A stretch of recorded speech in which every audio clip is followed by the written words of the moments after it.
Inside the United Nations General Assembly Hall, diplomats from 193 different countries are gathering to participate in the selection of their next global leader. Since the United Nations was founded 8 decades ago, every Secretary General has been a man. For the 2026 election, a large coalition of member states is calling for that streak to end. This grid shows the current field of 7 officially announced candidates. 4 of them come into the race already possessing leadership experience within various UN organizations. The roster includes prominent international figures like Michelle Bachelet, the former president of Chile and former UN High Commissioner for Human Rights. Joining her are candidates like Rebecca Grinspan, head of the UN Conference on Trade and Development, and Macky Sall, the former president of Senegal. To secure the job, these candidates must step onto what we can call the front stage. They are required to participate in open, 3-hour public discussions moderated by the General Assembly, answering questions from diplomats and civil society representatives. These public interviews are designed to give the impression of a transparent, global process where candidates must defend their vision before the representatives of the world. However, the General Assembly is not the body that selects the candidates. The actual elimination process happens elsewhere, away from the public eye.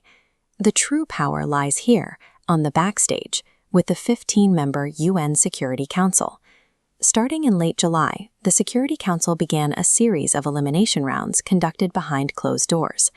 These are known as straw polls, informal, secret votes used to gauge support for each candidate. This is how the voting works.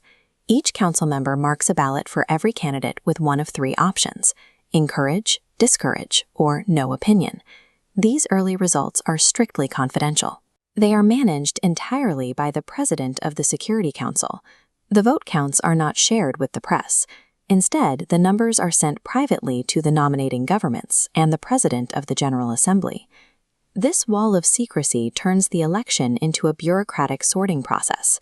It allows the Council to filter out candidates before the public or the candidates' own governments know exactly where they stand. This map highlights the true gatekeepers of the process, the permanent 5 members of the Security Council. A candidate can only succeed if they are acceptable to the United States, Russia, China, the UK, and France. In the later phases of the voting, the ballots of these 5 permanent members are separated and colored differently from the rest of the Council. While votes remain anonymous, this separate display allows the P5 to signal a silent veto without the public knowing which specific country cast it. For a candidate, the goal isn't necessarily to get the most encourage votes. The actual objective is to avoid a single veto from any one of the 5 permanent members. In this system, the leadership of the United Nations is determined by an absence of opposition from 5 superpowers, rather than the collective endorsement of the world's nations. This leaves the current slate of candidates, like former General Assembly President Maria Fernanda Espinosa, in a difficult position. They must campaign publicly while surviving a private selection process that has favored men for 80 years. Once the Security Council settles on a single candidate who has survived the veto gauntlet, they send that one name down to the General Assembly. The 193-member General Assembly then votes to formally approve that single choice. At this point, the earlier public job interviews are revealed to be a formality. The General Assembly functions as a rubber stamp for a decision made behind closed doors. New candidates may still enter the race before the final vote, but they will all have to navigate this same hidden obstacle course.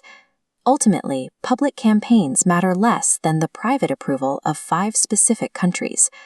The path to the UN's top office depends on surviving the anonymous vetoes cast by the world's most powerful nations.